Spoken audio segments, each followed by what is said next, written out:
हर हर महादेव, जय शिव गुरु। आप सबके बीच में एगो हम कथा लेके आइल बानी, शिव चर्चा कथा। उम्मीद करतनी आप सब शुरू से अंत तक सुनतनी। ये कथा बहुत पसंद आई। एगो गांव में देखी एगो बुढ़िया दाई रहतरी और उनकर एगो बेटा रहतरी।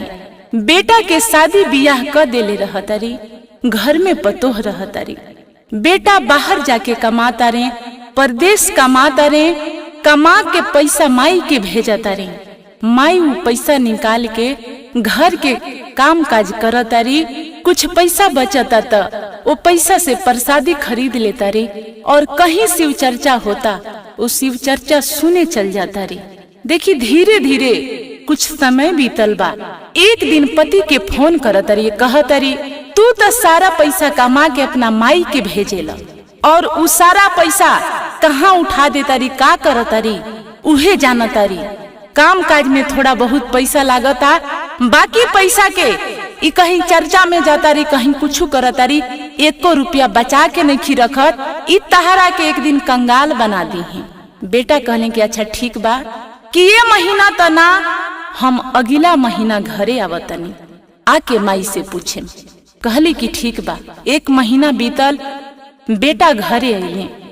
बेटा जब घरे अइले तब माई के बैठवले और माई से कहले कि ये माई, हम इतना दिन से जौन पैसा कमा के भेजत रहनी हम, उ पैसा तू कहाँ रखले बाड़ी?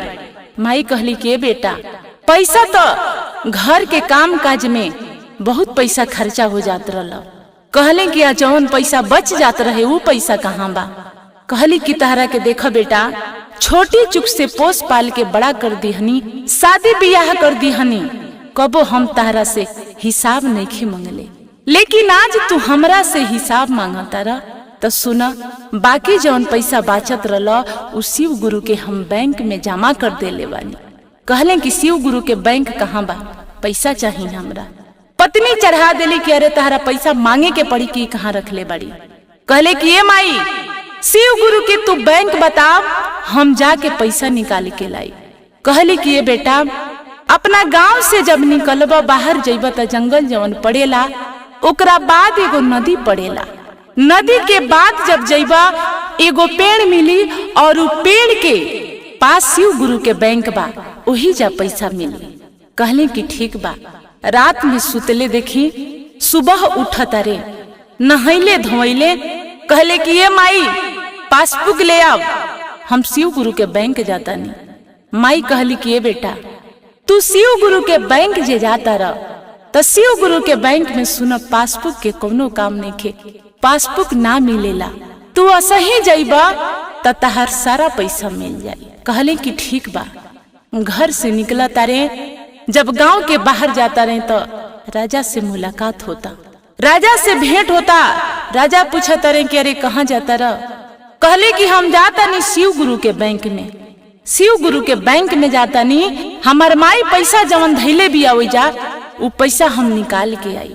राजा अब सुन के अच्छा के, फिर भी राजा कहले कि अरे जाता रह, तो शिव गुरु से अगर भेंट होई तो हमरा बारे में बताइए कि राजा साहब के धन दौलत राजपाट सब चीज बा, लेकिन एगो संतान नहीं खे। कहले कि ठीक बा, जाता नहीं, जाके बता दे हम। जब गईले जंगल में देखी तो एगो हथनी मिलल। वो हथनी कई महीना से बीमार पड़ रहे, एके दर पर रहत रहे। वो हथनी कहला कि ये बेटा कहाँ जाता रह? कहले कि हम जाता नहीं शिव गुरु के बैंक में। हथनी कहला कि शिव गुरु के बैंक में जाता रहा तो तहरा शिव गुरु से भेंट होई, तू हमरा बारे में जाके खबर कर दीहा, संदेश दे दीहा कि एगो हथनी बिया, उ कई महीनों से बीमार पड़ल बिया, एके दर पर रहेले, चल घूम ना सकेले, आखिर हमार कौन उपाय बा? कहले कि ठीक बा, जाइब त बता दे। जात जात जब जंगल में गईले त एगो पेड़ के नीचे बैठ के लगले आराम करे बीच जंगल में। उ पेड़ एगो आम के पेड़ रहे, ओकरा में बड़ा सुंदर सुंदर आम फर रहे। उ पेड़ से आवाज आवता कि ये बेटा तू कहाँ जाता रह? कहत रहे मन में कि अरे ई हमरा साथे होत का बा, लेकिन फिर भी आवाज देता रहे, बतावत रहे कि हम जाता नहीं शिव गुरु के बैंक में जाता नहीं, हमार माई पैसा धैले बिया, उ पैसा निकाले जाता नहीं। आम से आवाज आयल कि ए बेटा, तू शिव गुरु के अगर पास जाता रह तो हमार खबर बता दी है कि एगो पेड़ बा आम के, और सारा फल जब पाके पे आवेला तो सब सड़ जाला, सब गिरा जाला, कि आखिर ई कैसे ठीक होई। कहली कि ठीक बा, जब जाते बानी तो तोहरो खबर हम शिव गुरु से मुलाकात होई तो हम बता दे। आम से आवाज आई कि ठीक बा। जब गईले जंगल पार कर ले तो देखी उ नदी भेटाइल बा। उ नदी जब भेटाइल बा ओकरा में एगो लाश रहता। उ लाश उतने दूर में बस नाचत रहता, घूमत रहता। अब इयाट पर खड़िया के देखत रहे कि नदी में तो बहुत ज्यादा पानी बा, आखिर हम ओह पर जाइब कैसे। तब तक लाश से आवाज आवता कि यारे बेटा तू कहाँ जाता रह। कहले कि हमरा ओह पर जाए के बा। इतनी चतुर टाइप के रहले। कहले कि हम ओह पर जाइब, पहुँच जाए ओह पर, हमरा के अगर पहुँचा द तो हम बात बता देम कि हम कहाँ जाता नहीं। लाश से आवाज आयल कि हमरा ऊपर आके बैठा, हम पहुंचा देतनी। जाके बैठले, लाश वो किनारा जाके लागल, उतरले। कहले कि हम शिव गुरु के बैंक जातनी। लाश से आवाज आयल कि तू जाता रह तो शिव गुरु से भेंट होई तो बतैहा कि नदी में एगो कईयो दिन के लाश पड़ल बा, ना उ दह के कहीं जाता आ ना ओकरा के चील कौआ खाता। शिव गुरु भेटाइब तो शिव गुरु हमरा बारे में कुछ तो बताइब। कहले कि ठीक बा। देखी नदी पार करके जब कुछ दूर आगे बढ़ल बाड़े तो एगो पेड़ मिलता। पेड़ के पास एगो बाबा मिलतनी। गईले तो कहले कि ए बाबा, एने शिव गुरु के बैंक कहाँ बा। बाबा कहनी कि बताओ का बात बाटे। कहले कि हमार माई शिव गुरु के बैंक में पैसा धैले बिया, उ पैसा हम निकाले आइल बानी, काहे कि उ पैसा के हमरा काम बाटे। हमार माई कहले बिया कि बाकी के पैसा हम शिव गुरु के बैंक में धैले बानी, उ पैसा निकाले हम आइल बानी। बाबा कहनी कि बेटा तहर माई पैसा धैले बाड़ी, माई के लेके काहे ना आइला हतू।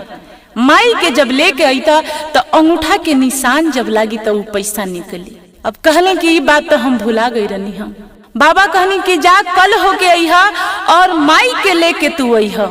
अब कहत रहे कि ये बाबा हमरा शिव गुरु से मिले के रलख, शिव गुरु के कुछ संदेश लेके हम आइल बानी। बाबा कहनी कि अरे का बात बा, तू हमरा से बताव। कहले कि देखी बाबा, जब हम आवत रहनी हा तो नदी में एगो हमरा लाश मिलल ख।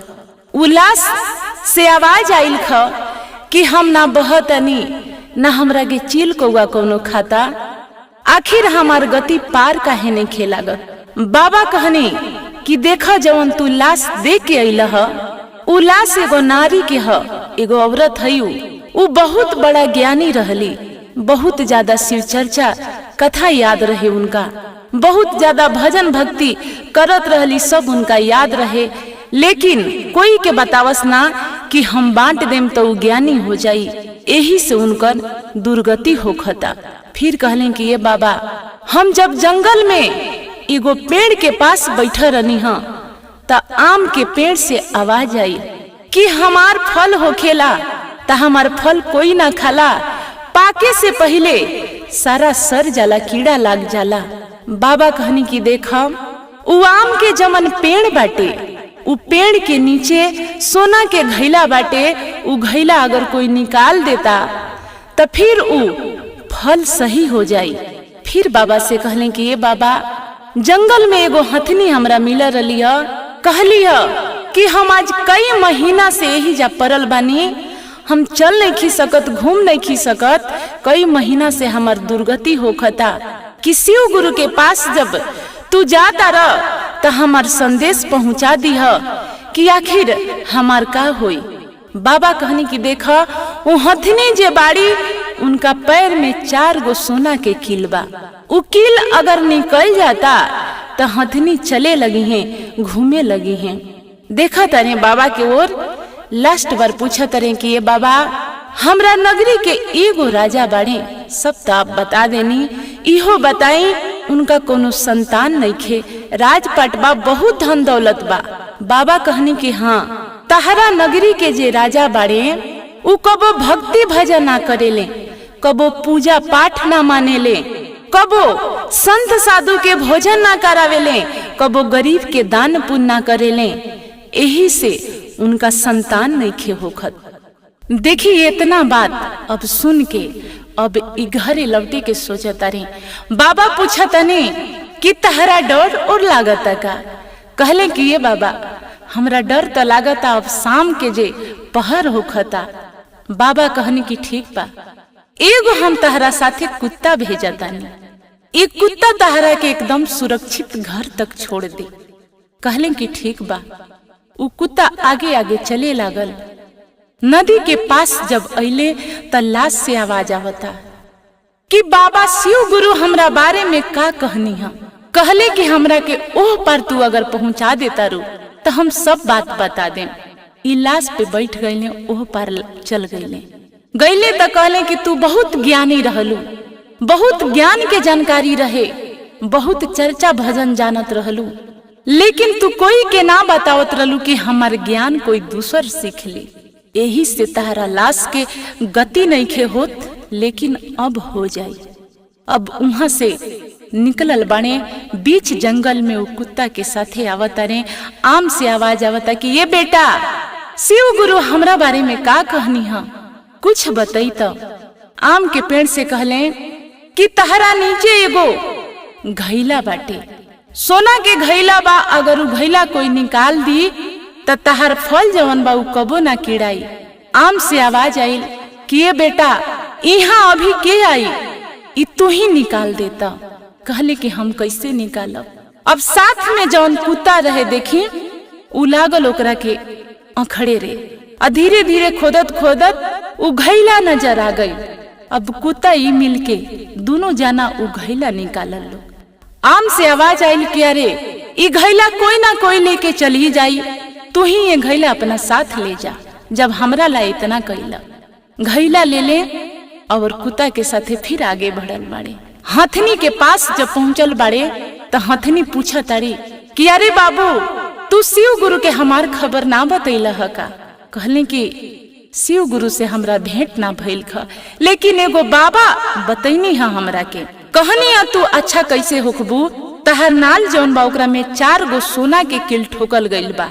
उ कील अगर बाहर निकाल देवल जाई तो तू अपना पैर से चले घूमे फिरे लगबू।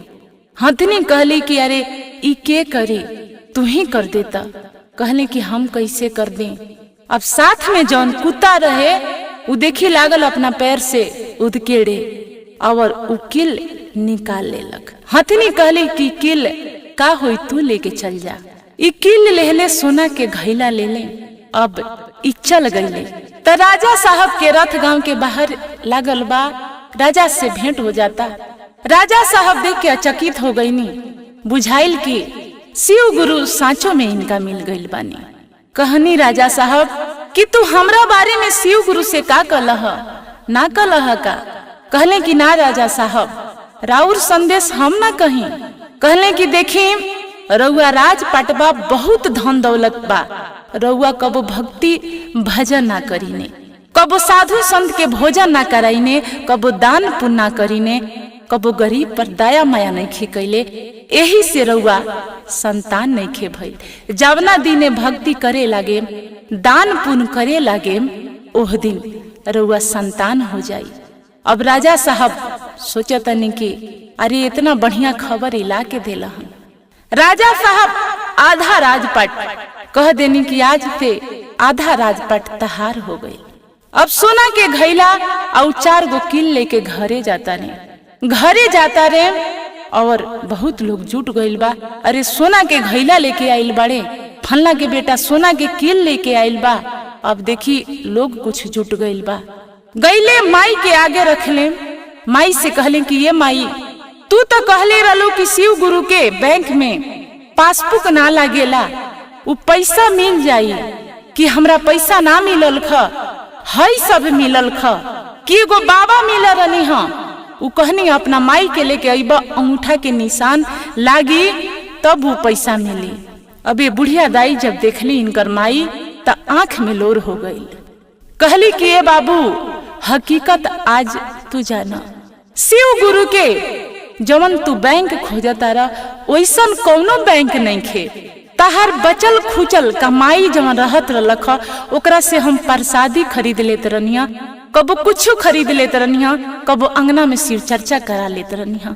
अब तू हमरा से जब पैसा मांगत रहलह त हम असही कह देनी कि शिव गुरु के बैंक में बाटे। देखा आज तू गईला ह और उ बाबा से जौन बाबा से मिला रहलह उ बाबा कौनो आम बाबा ना रहनी ह, उ शिव गुरु रहनी ह।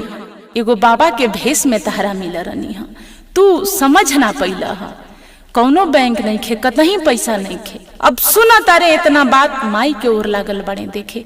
माई कहली कि ये बाबू तू तो अपना पैसा लगाई रहा, हाय शिव गुरु सोना के घड़ा दे दे हनी, हाय कील तहरा 4 गो मिल गई, राजा साहब तहरा के आधा राजपाट लिख देनी। तू जाना तारा शिव गुरु के जितना हम नहीं कैले उससे 100 गुना 100 गुना ज्यादा तहरा मिल गईल बा। आज तू कितना पैसा वाला हो गईला। माई के बात चुपचाप सुनता रहे। माई कहली कि देखा भगवान जेकरा के देले बाबू ओकरा के छप्पर फाड़ के देले। यही से कहल बा ये दीदी शिव गुरु के देखी महिमा से कैसन रहले और कैसन हो गईले। बुढ़िया दाई थोड़ा बहुत पैसा के प्रसादी चढ़ा देत रहली, अंगना शिव चर्चा करा देत रहली, लेकिन बेटा पाई पाई के हिसाब मांगे लगले। शिव गुरु देखी कितना इनका के दे दिहले और शिव गुरु के महिमा से अमीर हो गईले। यही से कहल बा भगवान लोग जब चाहे तब रउआ राजा हो जाई, जब चाह दी तो रउआ रंक हो जाई। शिव गुरु के इहे कथा बा, आप सब सुन ले बानी। हर हर महादेव जरूर लिखी कमेंट बॉक्स में। धन्यवाद।